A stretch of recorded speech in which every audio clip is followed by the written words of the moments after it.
J'ai commandé l'autre jour au restaurant un vin d'Emmanuel Reynaud. Alors, Emmanuel Reynaud, c'est Château Rayas. Mais c'est pas seulement Château Rayas, c'est aussi le domaine et le château des Tours, et aussi une propriété un peu moins connue qui est à 20 km au nord de Rayas, qui s'appelle Château de Fonsalette, qui est en Côte-du-Rhône du Sud. Alors là, les cépages, c'est le Grenache, bien entendu, mais pas que. On trouve de la Syrah et du Cinsault. Et d'ailleurs, il y a même une cuvée qui est 100% Syrah, qui, au départ, l'oncle d'Emmanuel Reynaud l'a réservé pour la restauration, pour lier les sauces. Aujourd'hui, c'est une cuvée très recherchée. J'en ai goûté une fois, c'est absolument extraordinaire. Donc là, on est sur l'assemblage classique. Donc, Grenache, Cinsault et Syrah. Alors, Emmanuel Reynaud recommande très fortement, pour pas dire presque une obligation, d'ouvrir les vins avec au moins 24 heures à l'avance, parfois même 48 heures.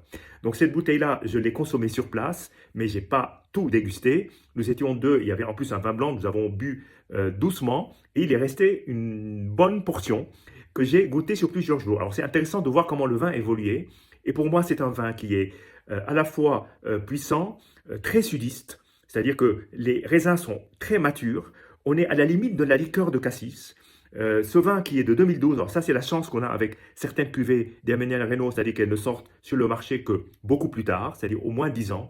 Donc on n'a pas à s'embarrasser à déboucher une bouteille parce qu'elle a déjà de l'âge, ça c'est un énorme avantage. Et donc cette bouteille-là que j'ai dégustée sur plusieurs jours, ben, elle a quand même évolué. Et aujourd'hui il me reste un tout petit fond que je voulais partager avec vous, comme ça, au pied levé. Donc voilà. Alors la couleur, alors ici sur la caméra, on voit que la couleur est sombre. En fait, elle n'est pas du tout sombre, elle est très bourguignonne. C'est une très belle couleur, presque, on le prendrait à l'aveugle pour un vin bourguignon. Au nez et en bouche, pas du tout, pas du tout, pas du tout. Là, on est vraiment dans un vin du Sud.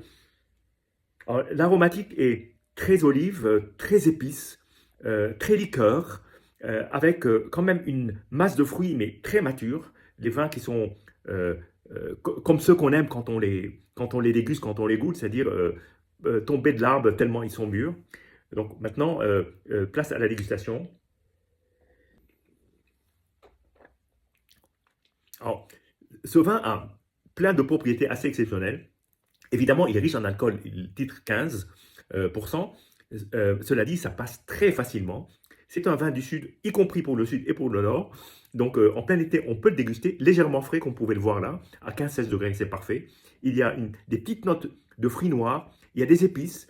On retrouve des choses qu'on a ressenties au nez. Mais c'est un vin qui est tellement doux en bouche, rond, mais puissant, avec une très grande longueur en bouche. Un vrai régal, ce fond salette.